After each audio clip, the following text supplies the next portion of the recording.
Oracle of the Forgotten. The Humans. Rise Before the Fall. Part 4. A bit overdue, but finally the call had come. Arden found his way quickly to the temple. He was in no mood for more delays. In fact, he had only limited interest in allowing the priestess time to right her wrongs. After all, despite extremely long lives, he was still mortal. He wished to end this before his body diminished again. The delay seemed unnecessary, as if she were stalling rather than truly interested in assisting him with this situation. When he did arrive, he demanded to know where to go. The oracle had given him a half-smile, knowing fully well her own position was equally dangerous to that of any of his targets.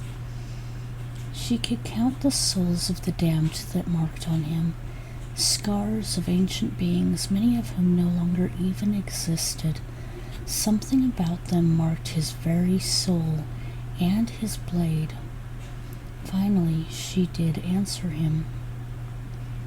There is an old demonic gate that will take you to one of the dark temples in the lands of the Third Council. She was not interested in helping him, but even she had loyalties to follow. All you need is the blade you carry, the blood of his kin, or the blood of whatever flesh has bonded to the king.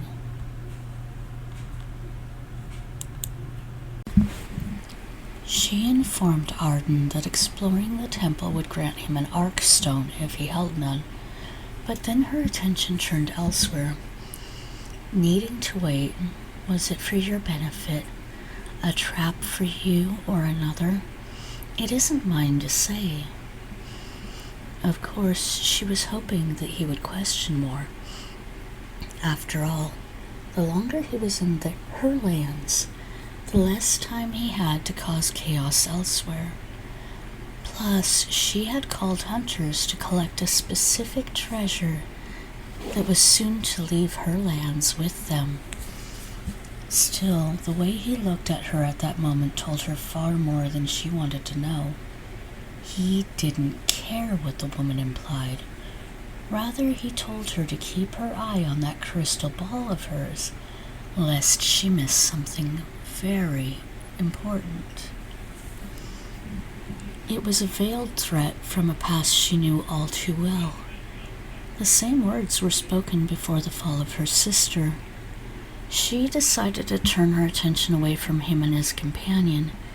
If she continued to cross that barrier, she knew that either he or something he carried would be back to end her.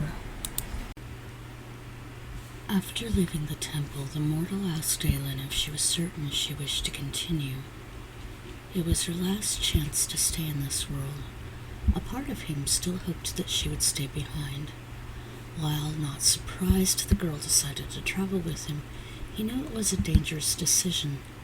Still, who would stop her? It was still her choice to make. If nothing else, there was something about the fact that she was telling him that he was one of the few she could see as worthy of the energy to travel with. Did any other feel this way? He could vaguely recall one or two, but usually people traveled with him for their own benefit. She seemed more interested in changing the world than anything else. Of course, there was that other part of her.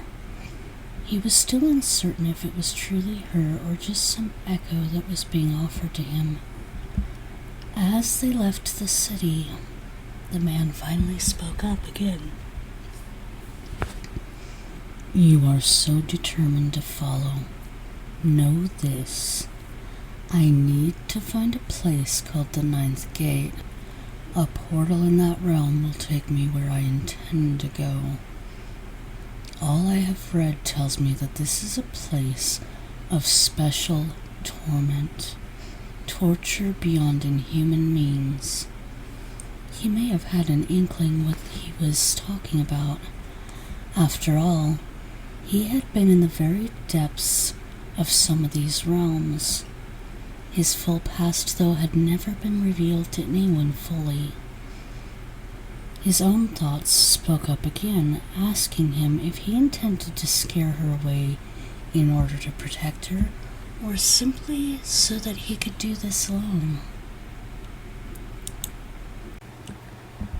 Why was it, when they spoke, he felt she was staring into the very depths of his soul? She was hardly glancing at him. Then why was there something eternally discomforting about how she seemed to glance into his shadows? Maybe it was curiosity about this that left him willing to speak with her more. Even with the discomfort, he couldn't understand why he almost didn't want her to leave, despite knowing it was the only way to protect her. Why did he even care about protecting her? While they spoke, that voice from within his blade guided him to the temple that belonged to the demons here. He knew it would not lead him wrong, and it was by far easier than attempting to navigate this land on his own at the moment. Before them was a stone gate, not far from the entrance to the temple they had found. These gates had served the Dark Realm creatures who could not teleport. They had once brought armies into their lands. Whether or not they were ruined, there was usually only small pieces missing. While inevitable that they would return through them, their end could just as easily come seeking the Dark Realms as well. Aelynn asked Arden why it was that he would let a total stranger join him. They hardly knew one another, and they'd barely traveled together. She didn't care to admit that he felt less like a stranger than anyone she had ever met. There was also no way she could have known he had an odd familiarity when around her as well, but perhaps because he remembered things she did not. Rather than tell him exactly how she was feeling, she said something entirely unexpected of herself.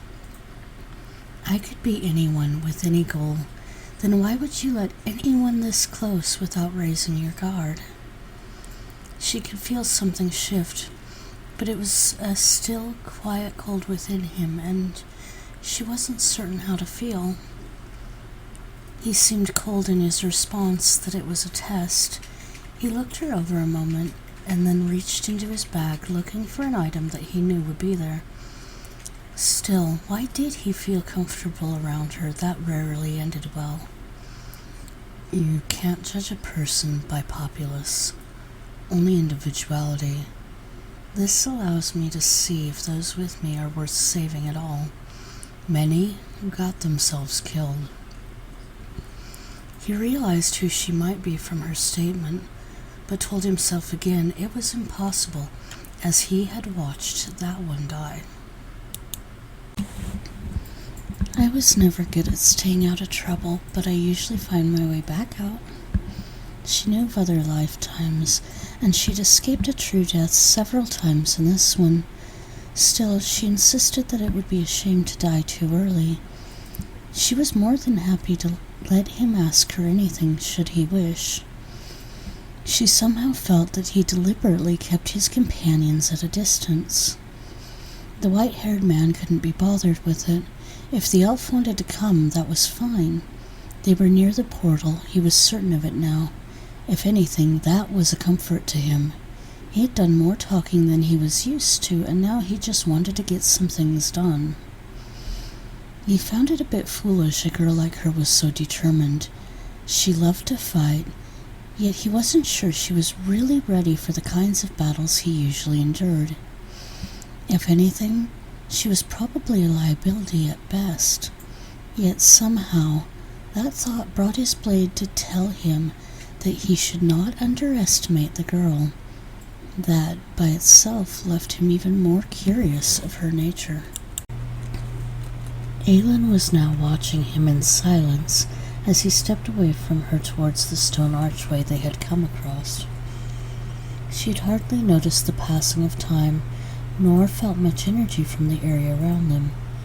Was he truly this much of a distraction? This area was no longer carrying a lot of the magic that the temple should have held. Still, the mortal moved his stone with one hand, as he called forth the energy around him. He slammed his hand down, tearing the flesh and bleeding on the stone below. The sharp smell of blood seemed to stir her back from her distracting thoughts. Now she was watching the portal come to life. A strange song or sound seemed to come from deep within it, calling quietly in the distance as it began to form fully. It was a swirling mass of darkness. The shadows seemed to devour the light of the space where they stood for a moment. It flashed with a windy, heated force that almost felt as if it were impatiently waiting to burst forth, and it was sick of these delays itself. Still, her mind had to wander a bit. The mortal speaks demonic. The spell that he had been using was in the demon tongue. Not just any form of it either. This was a combination between the highest and lowest forms of it. She rarely saw this variant in anyone who wasn't either in the deep pits or somehow associated with the lords, princes, or kings of the dark realms. He didn't really seem to have a heavy accent either, so he must have been well practiced in either the spell itself or the language. When she saw the portal open, she knew she wouldn't have much time to dwell on things. A sense of something watching them in the distance only made her want to move on before they were delayed somehow. Whatever was in the distance felt more dangerous than this portal did. This portal was calling to her. It felt like it knew they were there. It seemed to be reaching out, inviting them, even taunting them to go through. It was almost as if it were whispering for her to leap through recklessly. Though not reckless, she also did not hesitate. She only rested a hand on her sword and walked through as if it were the most normal thing to do. The human was curious about her as well. She seemed all too comfortable with these odd magical things. Many from their world had long forgotten about them. Even the elves were normally cautious of magics that were not familiar to them. Tenacious or foolhardy, he wasn't sure which, but it didn't take long for him to follow her through. They stepped into what looked like a morgue, but perhaps the most grim and unclean one she had ever seen. Rotten flesh spattered the walls. The stench of charred and rotten meat filled both their nostrils quickly. There was a lingering scent of waste and sewage as well, that seemed to come from a further off place. The woman was first to make a comment, covering her face with her cloak before making a sarcastic remark about the portal opening to something as disgusting as this. He told her it was how the prisoners had their rations, and her simple reply of, "It's food, I guess," nearly got a half chuckle out of him if he weren't so focused on the distance. There wasn't going to be long that they had the element of surprise, and he wasn't about to waste the time they could have to move without fighting every inch of the way. The first monster that moved nearby had extra arms stitched to its abominable form. Covered in filth and rotten meat, it seemed to not quite notice them. It sniffed the air slowly, investigating despite its lack of eyes. This one they managed to move around, not even being noticed by the creature as they turned into another direction.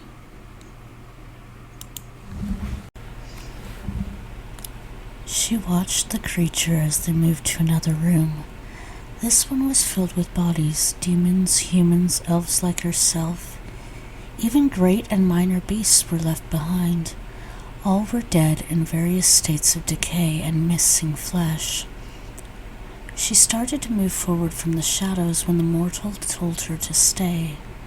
It wasn't long before he dashed away, moving to grab a demon who was wearing an apron. The woman hadn't even noticed it. Despite it being covered in blood, Arden had grasped onto it tightly. He pulled at the creature, tearing off one of its many arms. This arm didn't appear to have a hand, but the others were grasping and trying to claw at him.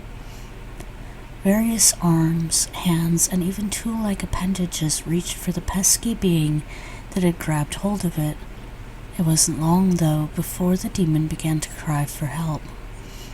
A cry that was silenced by the mortal quickly removing its jaw and piercing the creature's neck to hang it from a nearby meat hook. The woman wanted to be disgusted by this, yet somehow she found herself calmer than she expected. Rather, she scanned the room quickly.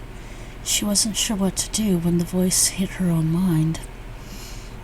"Keep your sword close, little one. The ones seen are never as bad as the ones which are not." She wasn't sure of this voice, but she needed to know more.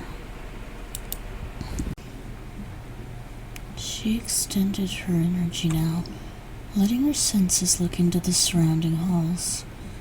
"He's asleep." She motioned to the one he had attacked.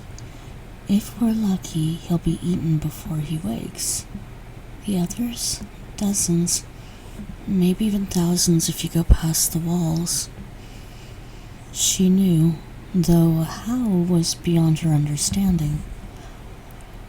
Arden wasn't sure if he trusted this, but if she truly was connected to his past life, he knew that she could sense them. She seemed to have no emotion attached to the words. To her, these beasts were nothing. The human told her to stay close to the walls. He knew the shadows would be an advantage and moved his way down these poorly lit halls. Cells and cages were filled with more corpses. Perhaps some were still living. It was hard to tell anymore. Many had been hanged in their places or were climbing the walls as if trying to escape and frozen where they were. When they entered another room, she moved towards an abomination, slowly rising in the corner of it. There was plenty of space, and he decided this was the perfect opportunity. If she could defend herself, then he would allow her to continue this journey. If not, he would drop her at the next space outside of these walls and never look back. She moved swiftly, attacking the creature and stabbing a blade into its arm. A moment later, she had swung around its back, silencing its cries by opening its throat enough to stop it from making a sound. The efficiency with which she had managed to tear it down was impressive. Even attacks that looked like they spelled disaster had her guiding the creature around into a dance that quickly found it defeated. She was nearly covered in fresh and rotten spray of red and black fluids. Aelynn was more familiar with the feeling than she cared to admit. The woman swung her blade a few more times. She told the creature coldly that it could stop now, kicking what was left of it to the ground, where it began to fade away. As it did, the fluids on her cloak and armor began to smoke and fade as well. A quick movement took her back to the shadows as she started to survey the room again. Something was wrong. It wasn't long before the mortal glanced around himself. He suddenly grabbed one of the many tendril-like vines that were hanging from the ceiling. They tried to wrap themselves around him, but he swiftly cut off those that had come down upon him. He climbed up, looking directly into a giant yellow eye that was staring down at them from above. It had been closed before. It probably hadn't expected to open to the face of a mortal so close to it. The thing blinked a few times before the tendrils began to move in his direction again. "Tell them who will come for them." The words, loud and clear, seemed to widen the eye's expression. The human dropped, using these vine-like appendages to slow his fall towards the floor. Even so, he cut away any that tried to actually grab a hold of him.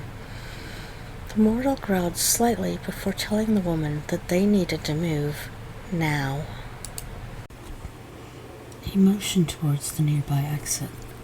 The man had the strength by himself to push aside the giant cage-like doors, a feat that would have impressed most people had there been to appreciate it. As they stepped into the landing, he stopped quickly. The morgue appeared to be up in a tower rather than down on the ground or below it as he had expected. He cursed loudly before moving a bit closer to the wall. The tower itself had no railing, just a thin stairway down. The skies had broken rings, shimmering as they circled the world. He wasn't sure they were in the right place, but it was the demon realms. He knew he could make it work. We should move to the ground. His words were enough to make Aelynn nod. Normally heights weren't a bother for her, but having no railing, while unsure of what might attack them, left the girl anxious. Seemed she was right to be. Arden had suspected something coming as well. She was taking in the fact that the base of the stairs was already occupied by a creature that's all arms with hands rather than feet. He was already sensing the enemy nearby. What's the ones below? For no obvious reason, Aelynn began walking faster suddenly. She'd only just cleared where she was standing when an abomination dropped from the floor above, landing behind her. The sound of crushing flesh and bones was hard to miss. He'd already been aware it was coming, but that sound would be a reminder that nowhere is safe at the moment. The man had turned back to deal with it when he saw the woman spin around and press her back against the stone wall nearby. This creature attempted to drag her closer, clawing into her cloak with strange sharp talons. He could have rescued her, but she made quick work of swinging her blade. The creature's hands fell off, rolling down the stairs, before she turned to kick it towards the edge. Once there, it fell off into the distance to the ground below. The second creature fell to land between them. Arden didn't need any time to react. He rushed towards it, spitting in close to the wall and turning back to kick the beast down the stairs. Once it was past him, he drew his blade, following it swiftly towards the small landing below. As it hit the strange abomination climbing up the stairs, he jumped, tearing through the both of them at once where they had landed. They had no time to react before their bodies began to break into a strange red-brown smoke. The two were still too far up to jump down the tower.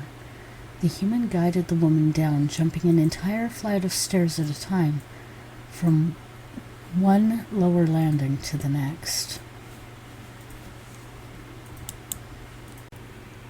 What she failed to notice he had instantly.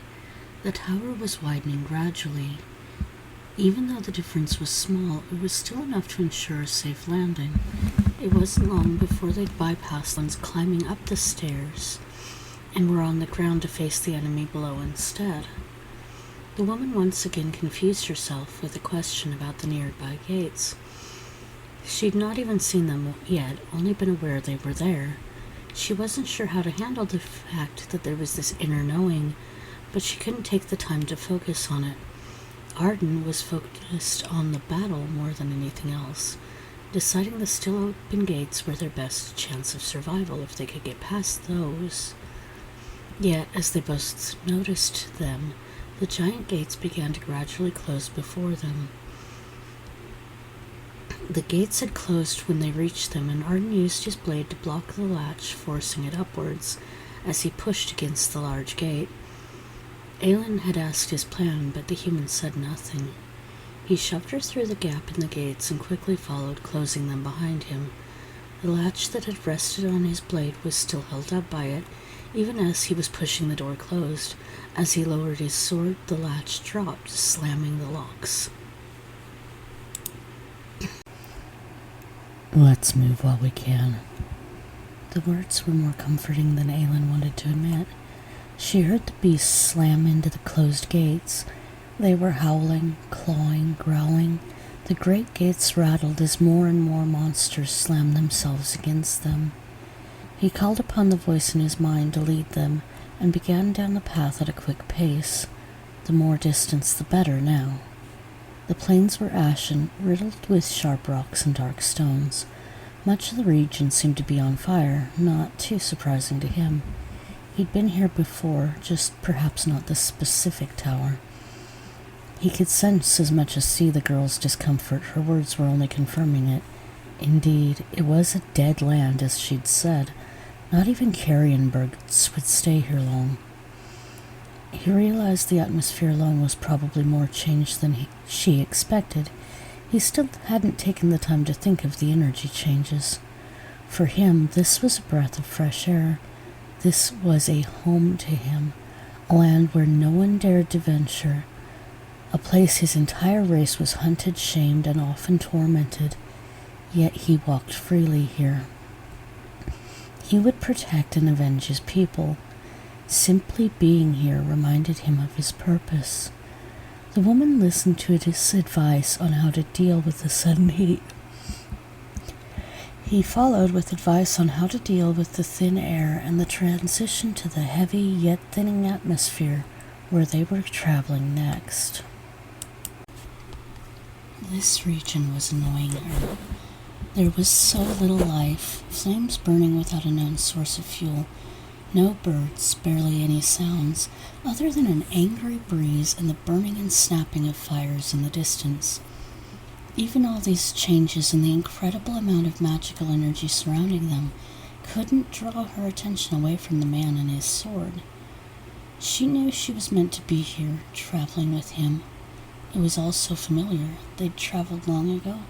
They had traveled recently. Her memories weren't clear. He noticed there was that loyalty, but also growing respect for him. Both of these seemed a little unusual to him. After all, she had no reason to even trust him, even if her stories were true.